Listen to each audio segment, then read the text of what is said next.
voters prepare for the upcoming midterm election.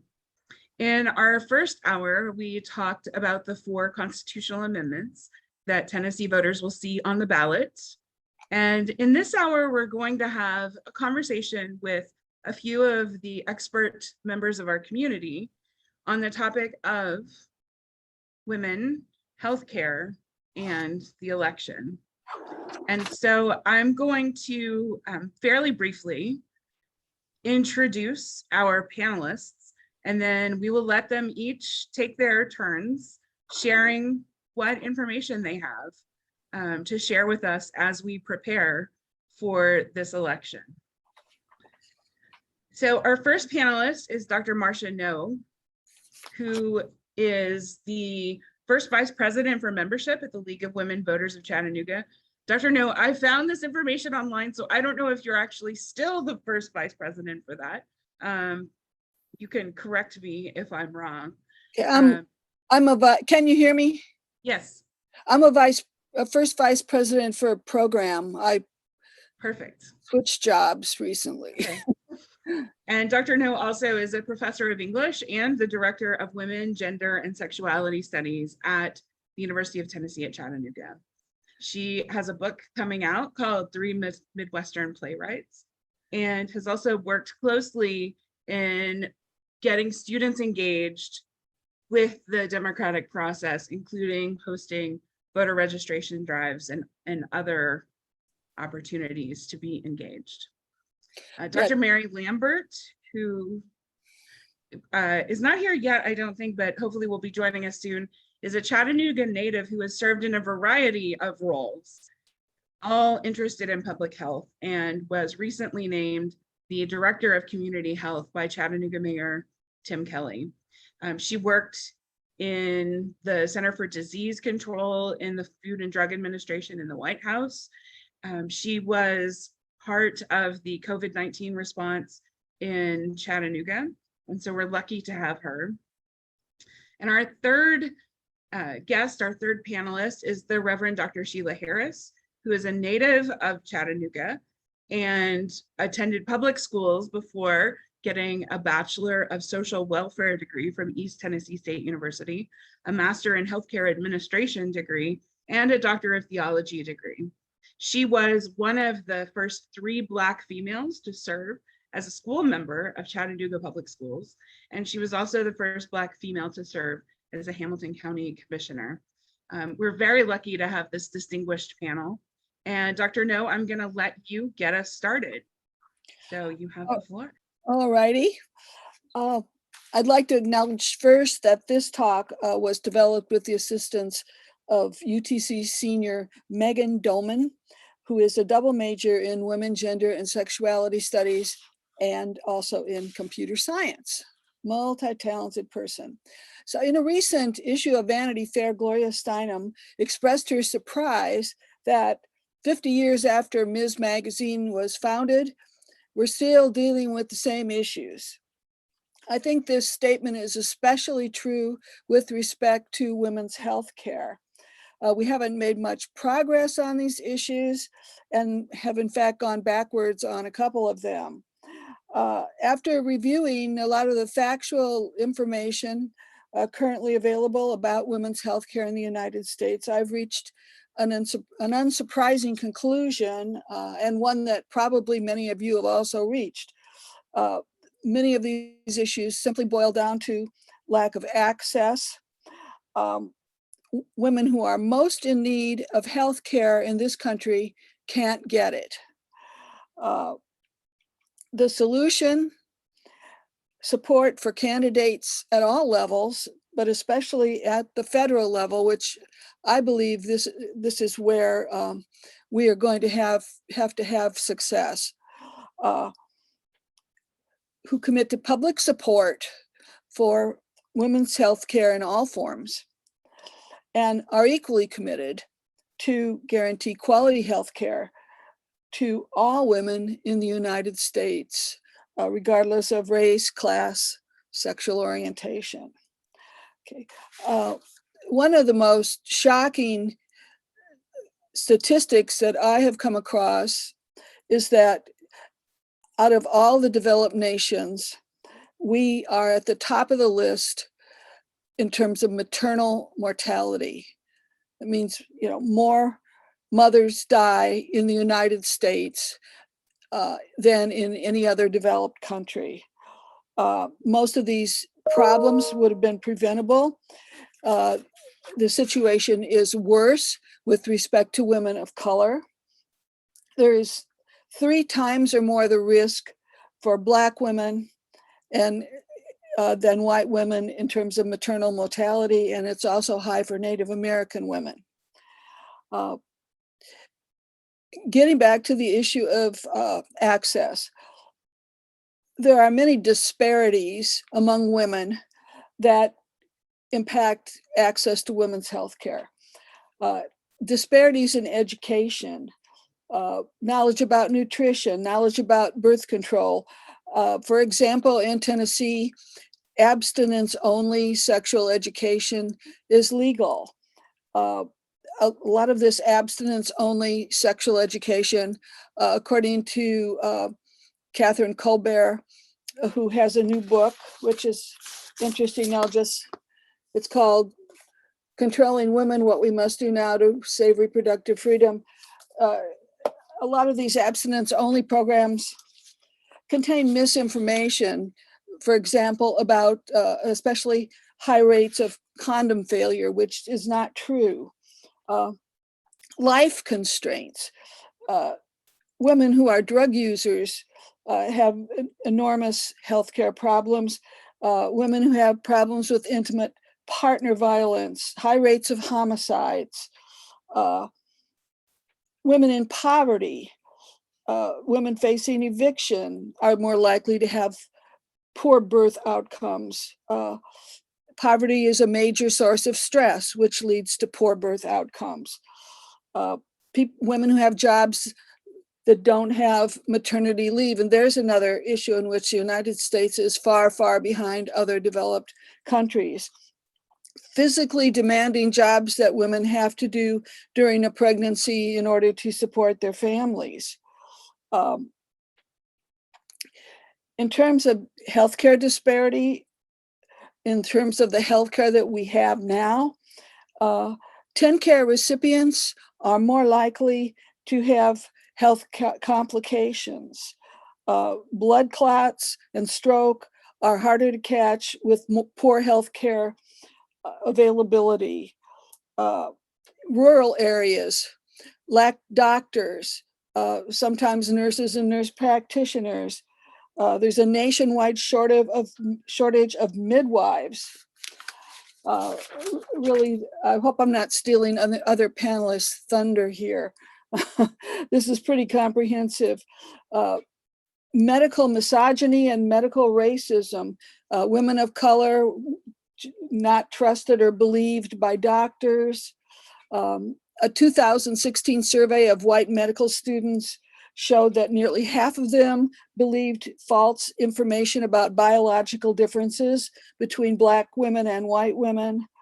A 2020 study found that Black babies are more likely to live if they're cared for by a Black physician.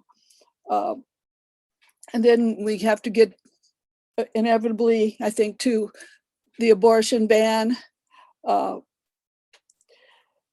89% of US counties do not have an abortion provider.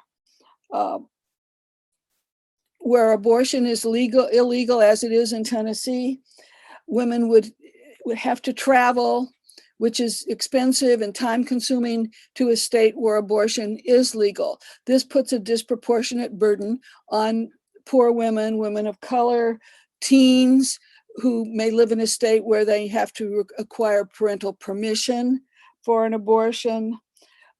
In states where abortion is illegal, then you have, just because it's illegal doesn't mean it doesn't happen. You've got unsafe abortions being performed by individuals on themselves or by non-medical providers.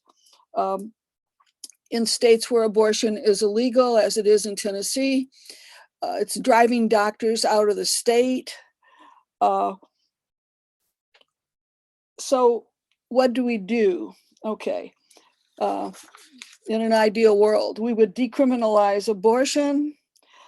We would expand ways for people in marginalized groups to receive health care, not just abortion, but maternal care, the ability to obtain contraceptives, testing for sexually transmitted diseases. The whole gamut of healthcare needs to be available to everybody. I mentioned Colbert and Kay's book, Controlling Women, that I'm reading now. Not holding this up very well. Okay. Their theory is stop playing defense. Roe's gone. So let's do some proactive things. Is my time up? And No, you're okay. they advocate grounding abortion rights, reproductive freedom in human rights theory, rather than in the privacy right that Roe said was enshrined in the United States Constitution and that was struck down recently in the Dobbs decision. Get rid of the Hyde Amendment. It's a federal amendment that gets attached to legislation every year since 1976 that bans abortion funding for Medicaid recipients. These are just a few of the things that need to be done. The problem is immense. I'm going to yield the rest of my time to the next panelist. Thank you, Dr. Noe. Sure. Reverend Dr. Sheila, would you mind jumping in next? Sheila Harris.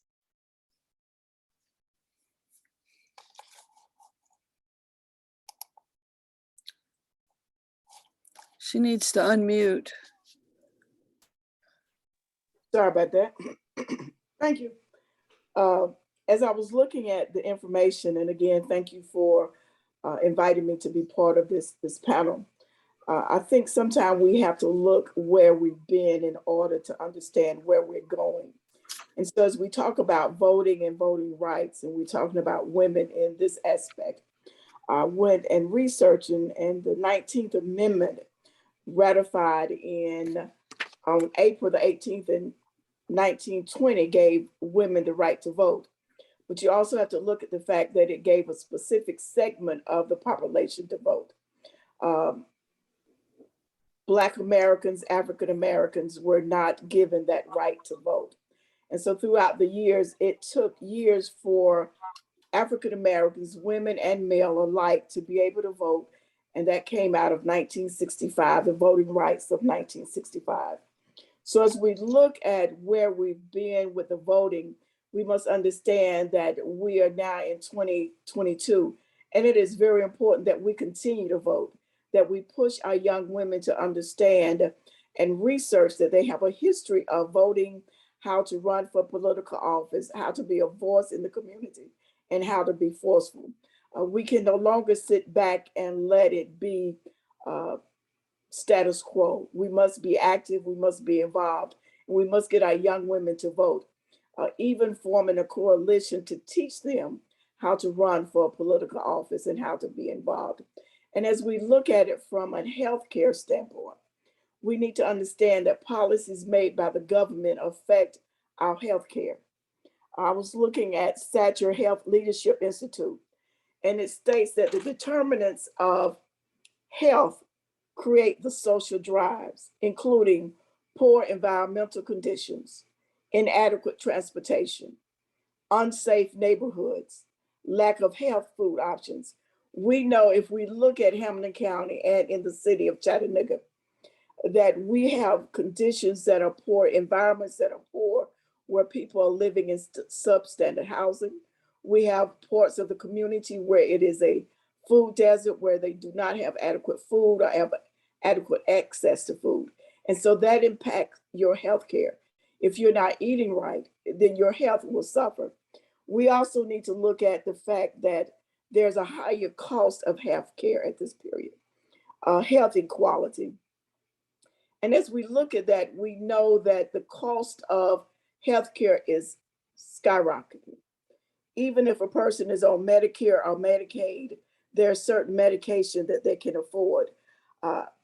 Basically, your diabetic medication is extremely high. I looked at a person's diabetic medication the other day, and for a 90-day supply, it was $600. The average person cannot afford $600 for medication. And because they are receiving Medicare, the company will not allow them to get their card in order to reduce the amount of the cost. As we look at continued political facts, we look at changing tax legislation. Taxes are extremely high, and you look at the fact that you have to pay taxes versus buying your food or buying your medication. So we have to look at changing that venue of how we are taxing each other. We need to have consumer protection and employment regulations. And it goes to the amendments that we are voting on, that we need to look at how we vote and what is taking place. As we continue to move on with the healthcare, inadequate transportation. We have a public transit system in Chattanooga, but for some reason it does not reach all of the areas where healthcare is. And so people are having to stay all day in order to go to their physician or to the health clinic because of the health transportation. We do have private industries that are doing it, but if your appointment is at 10 o'clock, you may not get picked up again till 4 o'clock. So that's the better part of your day. The transportation is poor. Again, it goes to the food options that we don't have and the environments that we live in. And so we have to look at all of this as we move forward. When we vote, we must look at who we're voting for, what they stand for, and how they will react in our communities. We are now dealing with the effects of Roe versus Wade, which is a big issue concerning women's health. We look at the fact that you are no longer the owner of your own body. The government owns your body and tell you which way to go. Your body should be your body that was created for you by God. And so God and you are the owner of your body, not the political arena that wants to set forth the guidelines for you to do. So we need to vote for those that will stand for what we need and how we need it as we move forward in this venue.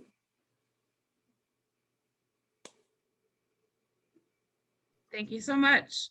We're going to go to our third panelist, Dr. Mary Lambert. Dr. Lambert, thanks for being here. You are welcome to talk now. Thank you so much. And I apologize, I was a bit late joining, but thank you very much for including me on this important conversation. With respect to our Hamilton County voters and their need to be informed themselves on their health needs, the health issues that are facing us today, you know, there's also a huge need for them to really understand the positions of the individuals that they're voting for on the different health issues. The office that I work for in the office of the mayor is laser focused on closing the public health gaps. I think many of us are not aware of how underprepared we are for meeting just basic health needs, especially in some of our communities where we have had long-standing health disparities in place. Those health disparities were the underlying reason for the very, very negative consequences, more so than other populations that were experienced during the pandemic. And, you know, save us having another pandemic again, we're going to see the same thing because we've got the same longstanding health disparities, cardiovascular, diabetes, all of those. I appreciate the words of Reverend Dr. Sharon Alexander, so on point as far as what we need to be concerned with looking at in this community, not only the accessibility of healthcare resources, but the understanding of our citizenry as well as of the individuals who are running for office, that they are also informed about the needs, those pockets of those health disparities. One of the often quoted comments by the late Chris Ramsey Sr. was regarding the health status of two almost adjacent geographic areas in the city of Chattanooga, Lookout Mountain, Tennessee, and Alton Park. And that has to do with the kinds of decisions that have been made by elected officials over the years. So for them to be well aware, and for us as voters to understand their positions and their understanding of the healthcare issues, the needs for healthcare resources, accessibility, the needs for taking a look at and changing the diversity of our healthcare workforce. I was born and raised in Chattanooga. My primary professional education was at University of Tennessee, Chattanooga as a registered nurse. I did go on to Emory and then to Vanderbilt for my doctorate. But when I come back 27 years later, after serving on active duty, I don't notice an appreciable change in the mix and the diversity of healthcare providers in this city, whether they be nurses, physicians, or whoever in healthcare. That is a piece of the formula for improving the quality and the accessibility and the acceptability of healthcare. That requires some of the right decisions by our elected officials, our program folks who are running programs, so that there's funding for the health programs, funding and resources and support for health provider education programs that support bringing in a diverse population as healthcare providers. So we've got lots of challenges. I do think we've made some progress, but it's so important. I think the two most important points I have to mention would be having ourselves as educated as possible regarding the fact that and the recognition about those health diversities and the need for the accessibility, acceptability of healthcare, as well as being informed about the positions and how well acquainted elected officials and candidates are with our healthcare issues. I'm not sure if I went over my time or under my time. You let me know if I need to keep talking. I think I see questions maybe coming in. Yeah, I appreciate you. Each of you was quite succinct, and I just want to kind of highlight that Dr. Noe touched on the breadth of issues that we might think of as being under the umbrella of women healthcare and elections and voting. Reverend Dr. Sheila Harris talked a lot about kind of the moral urgency of the moment. And Dr. Lambert, I appreciate that you're really focusing on the structures, the institutions, right? And that makes sense given your perspective and your point of view that, I think what's challenging is often that women start to feel overwhelmed, and men too, by the enormity of the challenges ahead of us, and how can I, as an individual, make an impact, and how do I even get started? In my own work with students, that's the question that they have is, what can I do? So I'm wondering if each of you might in turn talk a little bit about the power of one and then the power of we as a group, and what this midterm election offers as an opportunity in that way.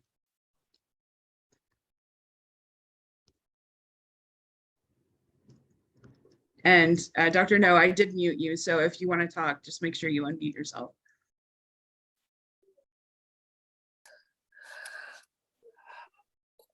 I think the power of one is very important, and it's often underestimated.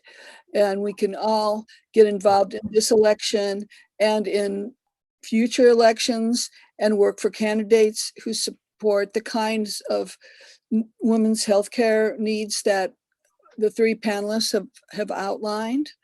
And the other one was the power of we. Is that right? Okay. And I think that's important too, that, support organizations and get involved with organizations and, you know, community groups that are supportive of women's healthcare issues. And that's a broad, as you pointed out, a very broad spectrum. There's lots of room for involvement there. So, you know, zero in on certain things like not approving getting rid of the Hyde Amendment. That would be huge if we could get rid of the Hyde Amendment. All kinds of women who currently don't have access to abortion funding through Medicaid would be able to do that. And just briefly, will you explain, or would you like me to, what the Hyde Amendment is? Well, in 1976, Henry Hyde, who had his own problems and was pretty hypocritical in passing this amendment, attached a rider to legislation that would prevent women on Medicaid from using their Medicaid to pay for their abortions. Would you like to expatiate on that? No, and I would just say that, you know, since that amendment was added, you know, or that rider that has become known as the Hyde Amendment, it's generally the practice of lawmakers in the Congress, the US Congress, to forbid the use of any federal dollars to support an abortion procedure, be that through Medicaid or anything else. And so, you know, that's just sort of a blanket rule that, as you were saying, if that were repealed or done away with, might open up some opportunities. I think there is a perception out there that federal dollars that go, for example, to Planned Parenthood go to support abortions, but those dollars are exclusively for women's well health care. So, you know, routine procedures, healthcare, not abortion specifically. Anyway, please continue. Well, I'm done. It's the next panelist. Okay. Yes, Reverend Dr. Sheila Harris, you want to take this one? I think that when you talk about the power of one, can be a voice of reasoning. That one person can speak reason to the issues. That one person can encourage others to be involved. And when they talk about the power of we, when you come together as a group, you come together on one accord with the same agenda, pushing the same issue. And when we come together, it is better served and more beneficial to what the issue might be and how we can engage others to become part of we, so that lone one person can be the one that will bring it all together.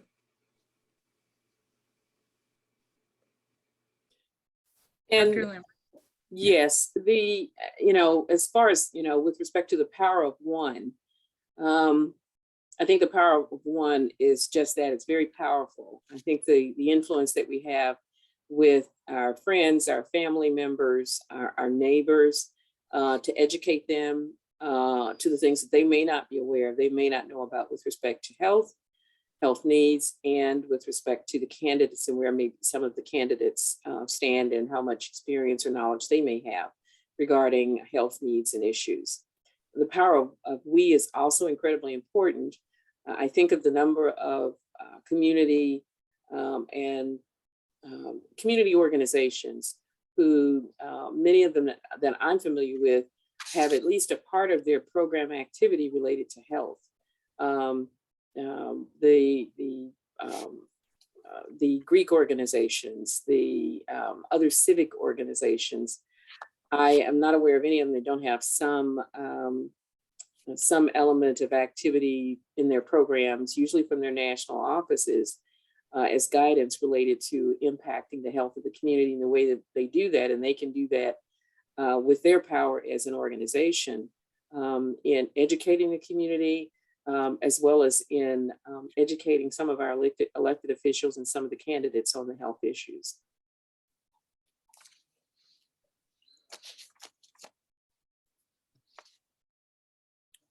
Thank you all. I want to address a question before I get to the specific one in the chat, and that is just kind of a general question and an acknowledgement. Okay, so there are more numerically, there are more women than men in the United States. And I think we often fail to see that reflected back to us in the people who are representing us and making laws and making choices. And so, when I think about the power of one, I think about the fact that we outnumber the men, and that's an opportunity. But in our own lives, how might we find and use our agency over ourselves and our bodies in our family setting, in work settings, and in the public policy arenas? What might that look like? And whoever would like to speak to that, please do.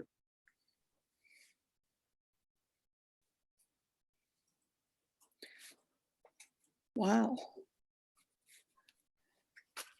Doesn't look like anybody wants to speak to that. Would any of our audience, people who are listening in and putting questions in the chat like to speak to that, I wonder?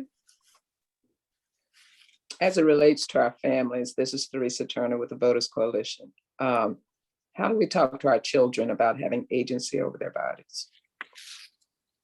How do we help families have those conversations, and how do we help children support them when they come to school, when they engage in activities after school, where they're having experiences that may be inappropriate, to protect themselves when our girls and boys go off to college or participate in sports activities?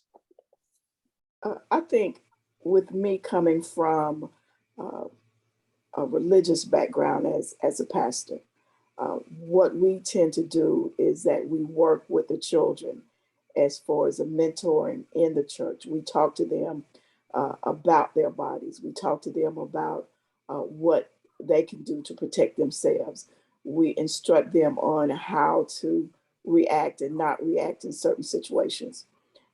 We work with them on how to be a viable person in the community, how to stand for what they believe and how they believe, how to do it appropriately and not so radical, but to be heard in their voice, to be heard that what they are saying is just as important as what anybody else have to say. And so we teach them that you must be strong in what you believe. You must be strong as you work towards the community and what will happen in the community.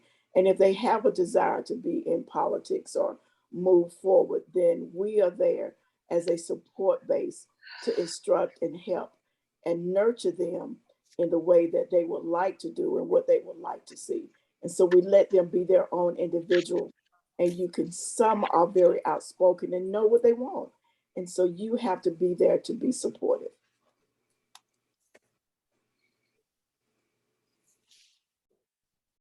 I know I'm a moderator and not a panelist, but I have a lot of thoughts about this. So I'm just going to jump in. I hope that's okay with everybody. I will just say that in my own experience, the ability to own my own agency has come to me in midlife. And I think that's because we have to recognize that the culture that we live in right now tells women to be small and to be quiet and to be selfless, right? It is seen as a virtue to make everyone else a priority over yourself in a way that diminishes our agency.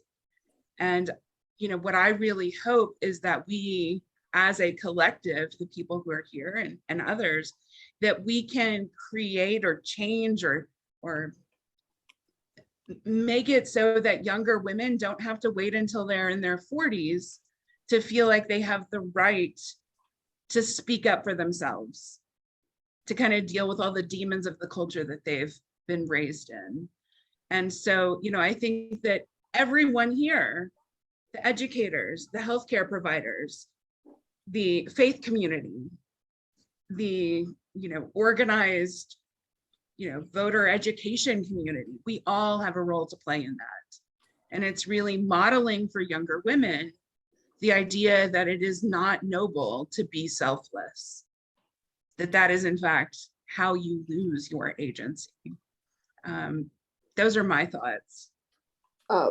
If I can jump Yes. think back when I first entered into politics, it was not something I thought I was going to do, but it just came about as I looked at Shirley Chisholm and Barbara Jordan, Fannie Lou Hamer, and Ruby Hartley. As I looked at them and saw what they had done, and I listened to my mother and my grandmother that said, you can do what you can do, what you need to do. And so when I entered politics, it was because of the women that had come before me. It was because of Dr. Tommy Brown that that was there, that instructed me, that helped me on the journey. And there were so many others, that Charlotte Polk and all, that are no longer around, but they helped me on my journey. They nurtured me. And during that part of my life, I was very vocal. And so they really helped me in realizing what I could do and how I could become. And so that's my desire, is that we as women need to begin to nurture others and help them reach their desire, whether it's a young woman or a young man. We need to help them reach their potential. And I'll have to, just dovetail Reverend Dr. Sheila Harris's comments, and I apologize earlier, I referred to you as Alexander. I apologize for that. I think I had the wrong name in there. A lot going on in the office today. But yes, I think to play a role in how we can encourage and embolden women to have that agency. I will have to add, and if I may, I'd like to add another name to the illustrious figures that you mentioned. Joanne Favors, former state representative and the first African-American Hamilton County commissioner. Those kinds of folks who I think have led the way, and we, and for us to continue to lead the way, so that women speak for themselves, inform themselves, educate themselves, and make it their business to educate those who would serve as elected leaders and make decisions for us.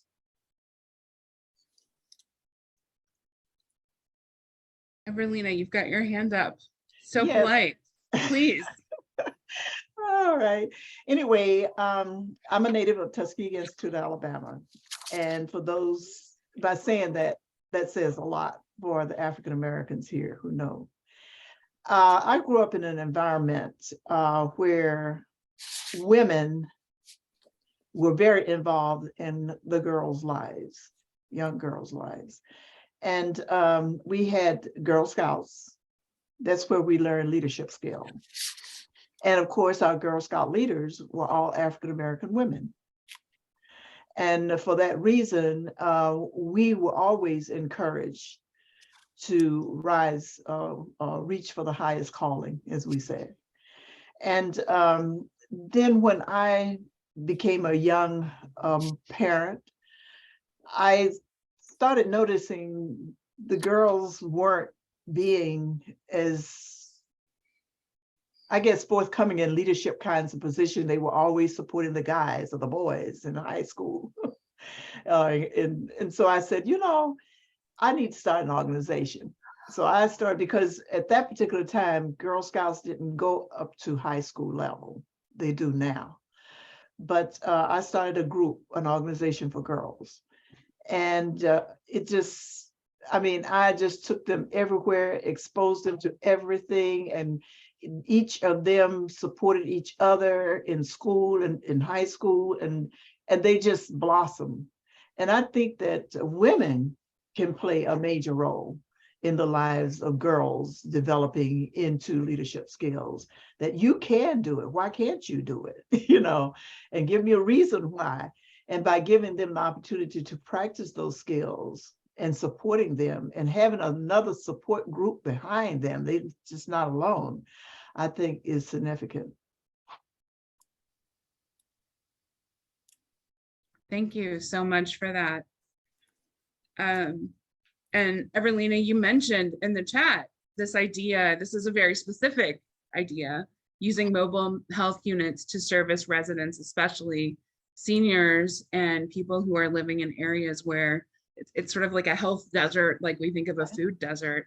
And I'm just curious, especially Dr. Lambert, but others, what kinds of tools do we have available to help women and the community at large, frankly, in these times when healthcare is so hard? Yes, absolutely. Thank you for the question. And thank you, Dr. Holmes, for the, I noticed that. I thought that's what I have experience with very successful mobile health programs where we were able to go where folks did not have did not have healthcare resources. They were not accessible. So I have experience with some very, very successful efforts in other parts of the country, but I know that they could be of help in this part of the country as well. I do think it's a mechanism that it's a strategy that needs to be voiced and promoted as often as we can and wherever we can. And for those efforts that are currently in place, they're CHI Memorial, SIMPA have those mobile health vans. We often see them at health fairs, that kind of thing, but they have a regular operation, especially SIMPA. I think the more that we can highlight the effectiveness of bringing those kinds of services in the community, the better off we're going to be. But I think there's not enough visibility of what's there and the fact that there's so much potential to do so much more. As a beginning, what we've done with the city is to have registered nurse navigator clinics, and that's just as a beginning at our community health centers. In particular, the community centers, the old RFDs, the old rec center, that's what they formerly were called, having registered nurse clinics at least a half a day, 1 day a week at every community center that's in one of the areas of health disparities, known areas of health disparities. So we're actually bringing some of those services to those individuals. And we're allowing the community members in those communities of health disparities to inform us as to what they would like to see more of in the way perhaps of more hours for the nurse clinic, blood pressure checks, referrals for needed primary health care, as well as what they would like to see in the way of health education classes. Some of the feedback we've gotten from some of the centers is they want nutrition classes, they want hypertension classes, diabetes, managing your diabetes classes, healthy cooking demonstration classes, which are culturally appropriate for the food preferences, that kind of thing, for that community. So as a start, we know that we've got community centers in those areas. So why not have some services, begin to build services in those community centers? Also including mental health services, some mental health counseling services. Those will be coming online as well. So I think we start with that, but we've got to highlight what's already going on in the community, make sure that those who are making policy decisions, know what's there and what the potential is. But I think that was fine. I caught that comment from Dr. Holmes, caught my eye. And I went, yes. So I couldn't agree more.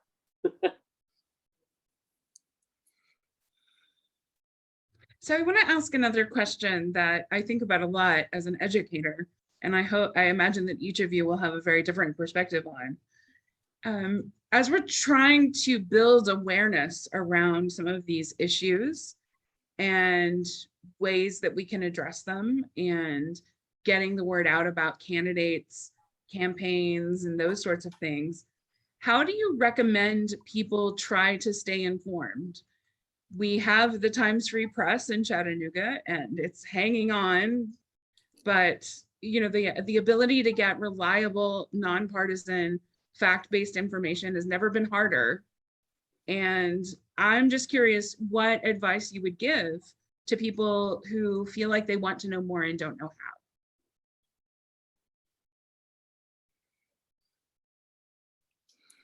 I think with our younger generation, they use a lot of social media. And I think if we were able to develop a specific page on Facebook or Twitter or whatever they use a lot, then we will be able to capture that whole area that's not getting. And then for the senior generation that does not use a lot of social media, we may have to look at doing some pamphlets or some information to get out. And I find the other greatest avenue is to get information to the churches, because a lot of the information will come from the church. If there's a paper that goes out once a month that is distributed to the churches that talk about the political issues, that talk about the candidates, give an overview of what's going on, then I think you will reach a different segment of the community, and then they will be able to take that paper and pass it on to somebody else. And so you will reach a vast amount that will be able to get the information and share it.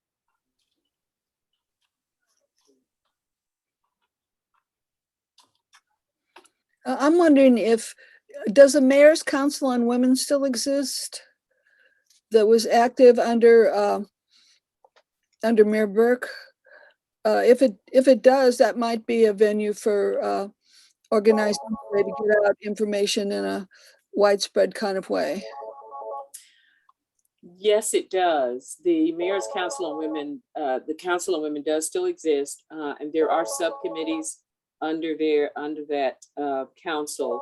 And one of those subcommittees is a health committee. As a matter of fact, it meets the first Friday of each week, and the next meeting is this Friday, 11:30 to 1 p.m. at the Family Justice Center. And folks that who are interested could contact the office of the mayor, and they would be connected with the person who could send them an invite. It's it's a well-attended meeting, that health subcommittee of the Council on Women, and certainly a venue where lots of discussion, problem identification, and recommendations are made by volunteers from the community. Dr. Holmes is part of that group. There may be others here who are part of that group. So certainly a voice, and it's focused particularly on women and women's health.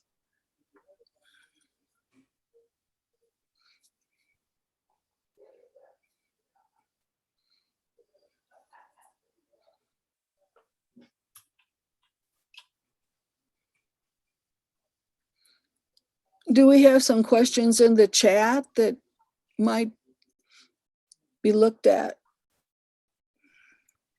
We've addressed most of them. Yeah. Yes. The ones that have come in privately and publicly. I don't know. I have appreciated this conversation so much, and I'm just wondering if anyone else has anything that they want to make sure we touch on before we wrap up this second panel. Well, I don't want to touch on an additional issue, but I'd just like to say that in comparison to the first panel, which was very narrowly focused, and here are the 4 amendments, here's what they mean, and here's a way you might think about voting for them.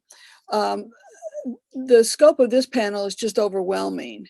And maybe the solution is to have more panels on more targeted issues. Like maternal mortality or access to contraception or whatever all. I mean, that's just a thought. I think in trying to prepare people for next week's midterm election, or if you want to vote early, you can vote early through Thursday of this week still. We wanted to just touch on some of these issues that might be in or on voters' minds as they head to the voting booth. But certainly, I think these discussions, as Theresa said in the chat, are needed. We need more of these very rich discussions about some of the challenges we face and how to create better understanding and more pathways for leadership development and, efforts to impact our system. So absolutely. Yes, Dr. Holmes, please.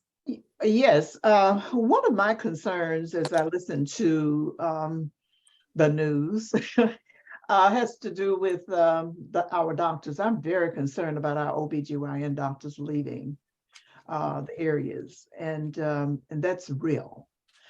And I just wondered if we have had any doctors, have you heard of any doctors raising those concerns, or any patients or whatever? Have we lost doctors? Because, we're trying to get doctors to our area, especially African-American doctors. And that's one of the things that we need more of a discussion on, because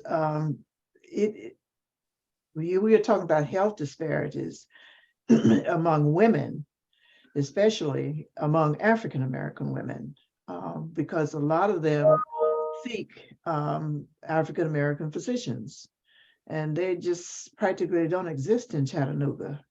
And that may be a reason why they're not getting the care that they really need. Because I have lived in many different states and been in many different places, and I know that the health of my physician that I had here who died, he constantly did research on medicine as it impacts African Americans. He was always doing research in that particular area. And that's what I like. I like a physician who is up to date on people like me, who can take care of me. And, God bless him, he's gone, but he put me on a nice regimen for my medical care. And I'll stay on it till I die, until I find another physician that's doing research. But it's important that people know the bodies that they're treating and the reaction to medicine. And so it's important that you select the right physician, and the right physician may not be here in Chattanooga. Thank you for that. Thank you for that.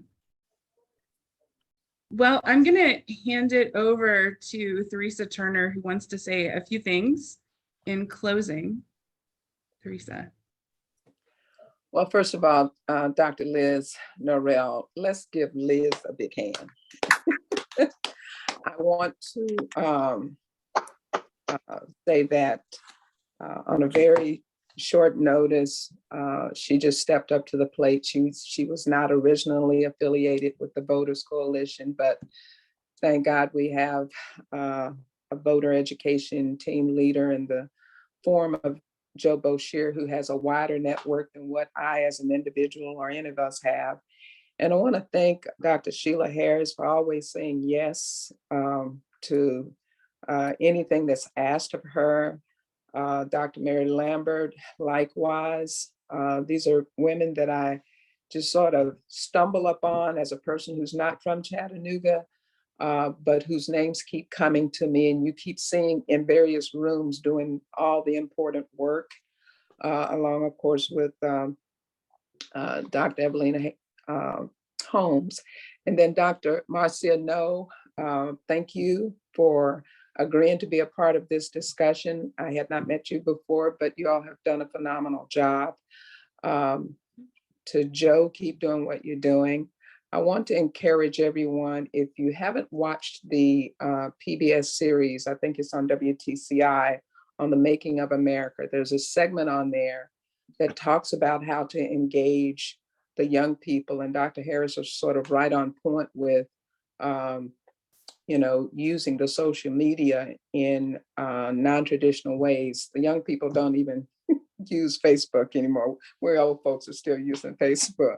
But I think when we go back and we listen to what the young people were able to do, both in the Me Too movement and the George Floyd movement, we could probably expand this conversation and what we're doing right here today 100-fold if we get the young people in Dr. Norell's class and in all of your classes and where in all of your churches where we impact and we have audiences with young people to not only learn from what has happened before us, but to be able to pass the baton to them and pick up and to move forward from where we've been able to come and to where we need to go.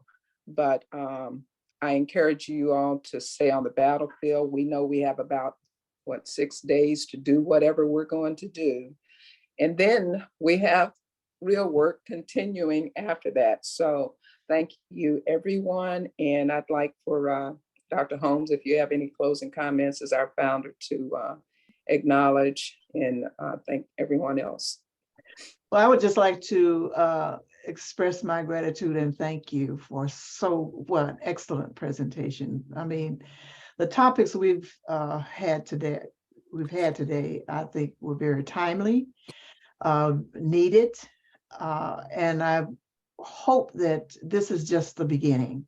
I'd like to thank our leadership team. We have Sharon Alexander, who is the lead for voter registration.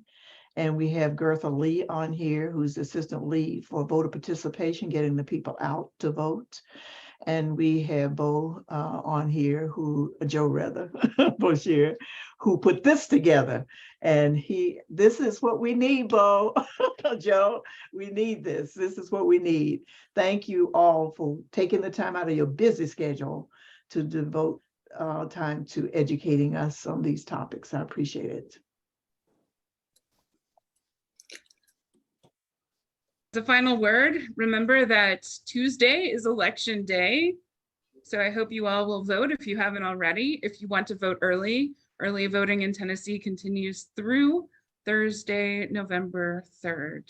So today, well, that's tomorrow, yes. So thank you all for attending and we appreciate you so much. Have a great day. Thank you for inviting me. I appreciate this opportunity. Thank you. Thank you, Marcia.